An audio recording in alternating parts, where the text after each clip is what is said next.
দাঁড়াও, চলে যাচ্ছ স্ক্রোল করে? যেও না, কথাটা শুনে যাও।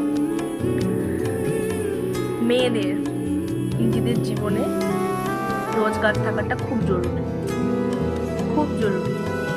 10 টাকা হোক, নিজের হোক, নিজের ইনকামের টাকা হোক, নিজের রোজগারের টাকা হোক, কারোর কাছে যেন হাত পেতে চাইতে না হয়। নিজে চেষ্টা করো, রোজগার করো, নিজের পায়ে দাঁড়াও, জীবনে সফলতা পাও, নিজের সব শখ আহ্লাদ পূরণ করো, তারপর অন্য কথা ভাবো। সবার আগে নিজের কথা ভাবতে শেখো। আমরা মেয়েরা তো মায়ের জাত, ছোট থেকেই আমাদের মনে এটা ঢুকিয়ে দেওয়া হয়, নিজের কথা না ভেবে আগে সকলের কথা ভাবতে হবে। আর না, দিন চলে গেছে, তোমার কথা কেউ ভাববে না। নিজের কথা নিজেকে ভাবতে হবে। নিজের ইনকামের টাকায় নিজের একটা বাড়ি হোক, নিজের স্বপ্নের সংসার হোক, ঘর হোক,